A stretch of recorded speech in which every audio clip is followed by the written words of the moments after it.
또 영상으로 찾아뵙습니다. 수능특강 74쪽 문화 연구의 관점과 문화 이해의 태도에 대해서 이야기를 할 거고요. 첫 번째 이 4번 문화 연구의 관점의 경우는요. 문화 연구의 관점 별표 4개만 치겠습니다. 문화 연구의 관점이랑 그 다음에 5번 문화 이해의 태도 둘 다 별표 4개인데 4개인 이유는 둘 중에 하나씩 번갈아 가면서 이제 출제가 이제 주로 됩니다.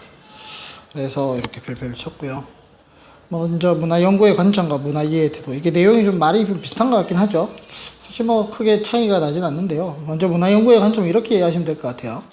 특정한 문화 현상을 연구할 때 어떠한 태도로 연구를 해야 된다. 그 다음에 문화 이해의 태도는 문화를 연구하는 입장이라기보다는 특정 우리가 끊임없이 다른 문화 현상이나 우리가 가지고 있는 문화 및 뭐 다른 문화들 이렇게 접합니다. 그렇게 접할 때 그런 다른 문화들과 우리 문화를 어떤 관계 속에서 볼 것이냐 이런 정도의 차이라고 이해하시면 될 것 같고요. 먼저 첫 번째 문화 연구의 관점에서 총체론적 관점이라고 하는 것은 우리 문화의 속성 중에 이제 전체성이 있었습니다. 그죠? 이 동그라미 1번 전제에 보시면 문화의 각 구성 요소는 상호 유기적 관계를 맺으면서 하나의 전체를 이루고 있다. 결국 이제 문화의 전체성, 총체성을 전제로 하는 그런 이 문화 연구 관점입니다. 그러니까 특정 문화 요소를 이해할 때는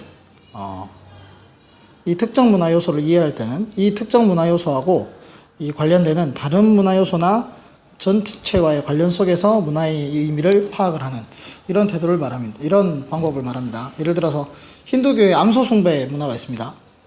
힌두교의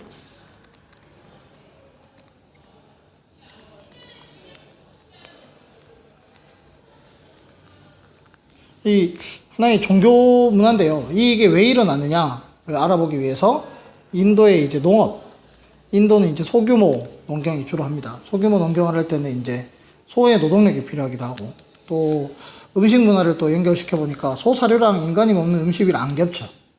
그다음 소의 배설물은 또 연료로도 사용할 수 있습니다. 거주 문화하고 관련되죠. 이렇게 종교를 농업, 그다음에 뭐 음식 문화 또는 뭐 거주 문화 주거문화 뭐 이런 것들하고 연결해서 이제 바라보는 그러한 형태를 이야기를 합니다.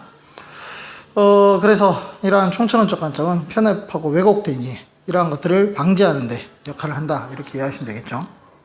비교론적 관점은요 서로 다른 문화를 비교하면서 공통점과 차이점을 파악합니다. 문화가 가지고 있는 속성 중에 이제 보편성과 특수성을 동시에 가지고 있는데요.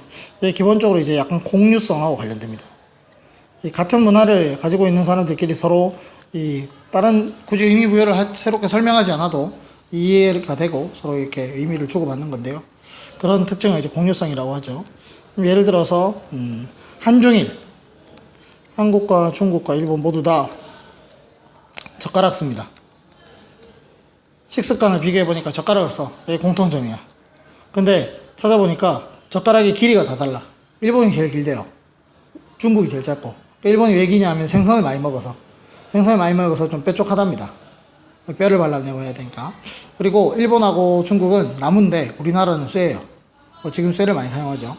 이런 재질, 길이, 모양 이런 것들이 조금씩 차이점이라는 거죠. 이러한 비교론적 관점을 통해서 문화를 이해하게 되면 일단 나의 문화가 좀 더 객관적으로 이해할 수 있을 겁니다. 뿐만 아니라 다른 문화에 대한 안목도 넓혀주는 그러한 특징이 있겠죠. 상대론적 관점은요. 문화라고 하는 것이 결국은 어떤 특수성, 문화라고 하는 것이 결국은 그 사회의 역사적, 사회적, 환경적 맥락 속에서 발생한 것이기 때문에 이 문화를 연구할 때 해당 문화를 향유하는 구성원의 입장에서 고유한 의미를 파악하는 태도, 이러한 것을 상대론적 관점이라고 합니다. 어떤 사회는 뚱뚱한 것이 미의 기준이랍니다. 수능 특강에 보시면 몇 쪽이더라? 80쪽에 그런 사례들이 나와 있는데요. 나이지리아 에픽 쪽 이런 데서는 이 뚱뚱함이 굉장히 중요한 덕목이래요. 이런 나라마다 이 미의 기준이 좀 다른 것, 그 나라가 가지고 있는 어떤 문화의 역사적, 환경적, 사회적 맥락에 따라서 의미가 달라진다는 것을 파악하는데 상대론적 기준이 필요합니다. 관점이 중요합니다. 절대적 기준을 가지고 특정 문화를 평가하거나 비판하는 것은 올바른 태도가 아니죠. 그래서 이 문화라고 하는 것은 결국은 하나의 생활 양식입니다. 그 사회가 가지고 있는 생활 양식이기 때문에 이 생활 양식에 따른 적절한 어떤 결국은 적용 방식이기 때문에 우리가 이것을 좀 이해하실 필요가 있다. 자, 다음은 문화 이해의 태도입니다. 아까 말씀드렸던 것처럼 우리 문화와 그 다음에 다른 문화 간의 관계를 정리를 하는 것인데요. 첫 번째, 자문화 중심주의. 많이 배워서 간단하게 정리해도 아실 것 같아요. 1학년 때도 배웠고 많이 들어보셨죠? 자문화 중심주의라고 하는 것은 자기 문화의 우수성을 내세워서 다른 문화를 낮게 평가하는 태도입니다. 여기서 이 자기 문화, 우리의 문화가 이게 기준이 됩니다. 내가 현재 향유하고 있는 문화가 최고야. 최고고 다른 문화는 전부 다 하등한 것들인 거죠. 이러한 자문화 중심주의적 태도를 가지고 있으면 그 집단 구성원들, 자기 집단 구성원들에게 연대감이나 충성심을 형성. 그러니까 우리가 최고니까 우리가 장이야. 우리끼리 통합시켜. 이런 긍정적인 측면도 있겠지만 대신에 다른 집단, 배타의식이 형성돼서 집단 간 갈등이 유발될 수 있습니다. 특히 이러한 자문화 중심주의는 국수주의 또는 제국주의적 문화의식 시도 이런 걸로 인해서 문화적 마찰이 나타날 수 있습니다. 국수주의라고 하는 것은 왼쪽 날개에 보시면 단어 설명되어 있습니다. 자기 문화가 최고여서 다른 문화를 배척하고 또는 그것을 아예 차별하고 하는 그러한 형태의 태도들을 이야기를 하는 것이고요. 제국주의적 문화의식이라고 하는 것은 교과 수능특강 75쪽 개념 플러스 두 번째 문화 제국주의라고 나와 있습니다.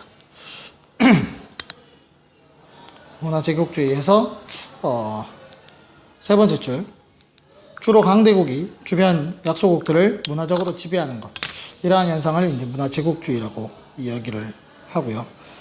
이걸로 인해서 다른 약소국의 문화를 배척하고 억압하고 하는 그러한 현상들이 나타나게 되는 것이죠. 두 번째 태도는 문화 사대주의입니다. 문화 사대주의는 다른 문화의 우수성을 내세워서 자기 문화를 낮게 평가하는 태도입니다. 아까와는 다르게 자문화 중심주의와는 다르게 이제는 다른 나라 문화가 기준입니다. 여러분 이 기준이라 그러면 얘가 정답이라는 얘기입니다. 기준이라 그러면 얘가 정답인 거예요. 우리가 채점 기준이 있잖아. 그게 정답이고 나머지는 전부 다 틀렸지. 이 문화를 이렇게 평가하는 거예요. 자문화 중심주의는 자기 문화가 기준 정답입니다. 그래서 다른 문화를 평가하는 거고요. 문화 사대주의는 다른 나라 문화가 기준 정답입니다. 그러면 그것과 대비되는 우리 문화, 외국은 저렇게 멋있는데 우리는 왜 이렇게 후질까?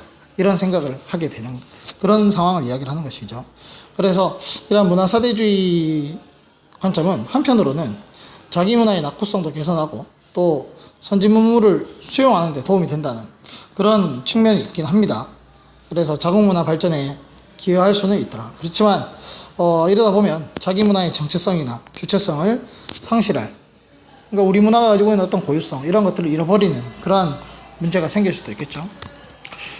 조선시대에 나타났던 대표적인 이러한 사대문화주의, 문화사대주의가 사대문화주의가 아니고 문화사대주의가 바로 이런 중화사상 같은 겁니다. 그러니까 중국이 중심이에요. 중국이 중심이고 이제 다른 나라는 전부 다 오랑캐 이런 화이사상이라고도 표현하는데요. 이러한 중국 스스로 자기 문화를 자랑스러워서 다른 민족을 배척하는 이런 모습은 이제 자문화 중심주의라고 볼 수 있겠죠. 그리고 조선 일부 학자들은 중국이 좋은 나라 해서 중국을 다 따라가려고 했겠죠. 그런 경우는 이제 문화 사대주의다. 이렇게 이야기를 할 수가 있을 겁니다. 지금까지 보셨던 두 가지 태도들 모두 다 바람직하지 않은 태도라는 건 잘 아실 겁니다. 그러면 우리가 문화를 이해할 때는 우리 문화와 다른 문화를 이해할 때는 어떤 태도가 필요하냐? 바로 가로 3번 문화 상대주의가 필요하죠.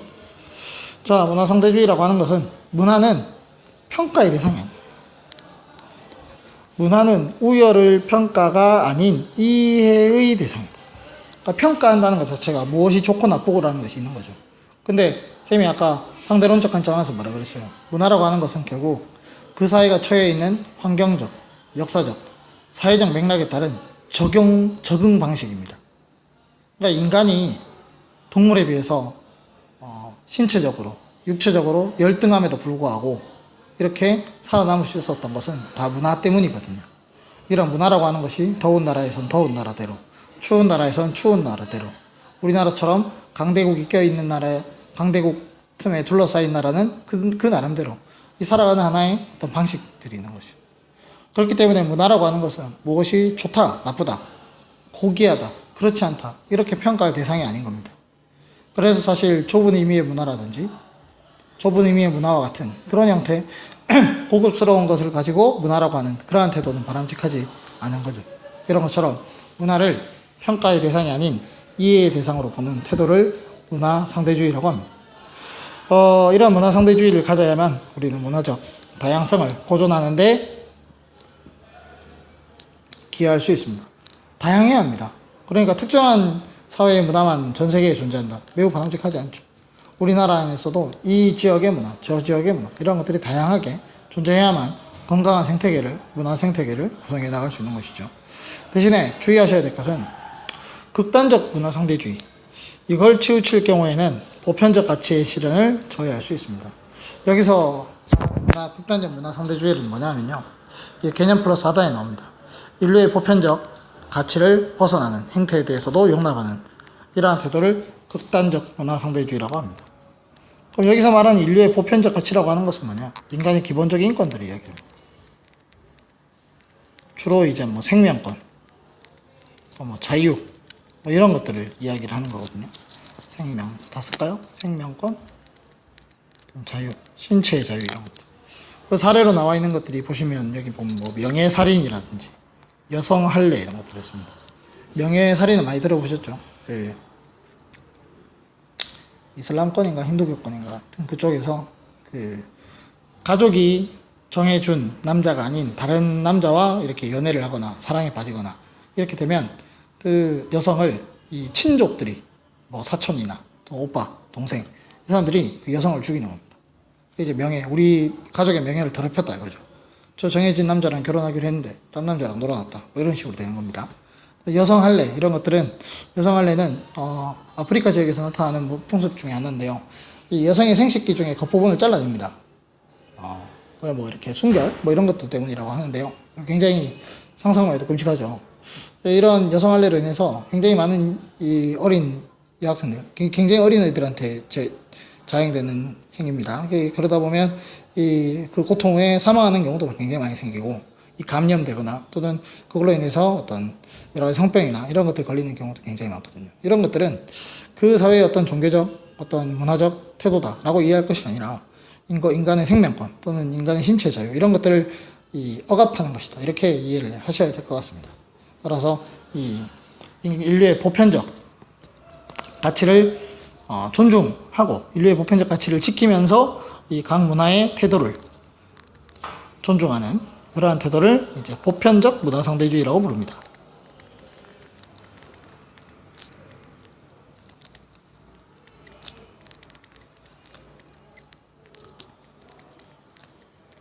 그래서 극단적 문화 상대주의와 대비되는 보편적 문화 상대주의 태도가 필요하다고 생각이 되고요. 문화이해의 태도. 그래서 수능 특강 76쪽 보시면 이 문화이해의 태도를 좀 이렇게 의미 있게 도식화한, 예전에 이제 수능에 나왔던 그림이긴 한데요. 보시면 문화 간에 우열이 있다고 생각하는가? 이 우열이 있다는 얘기는 뭐예요? 평가할 수 있다. 평가의 대상이다. 이렇게 보는 거죠. 그럼 이거는 평가의 대상이 아니라고 보는 거고. 그래서 문화 간에 우열이 없다고 생각하는 것이 문화 상대주의고요. 이 평가의 대상이라고 생각하는 것은 이제 문화 사대주의랑 이제 자문화 중심주의가 될 겁니다.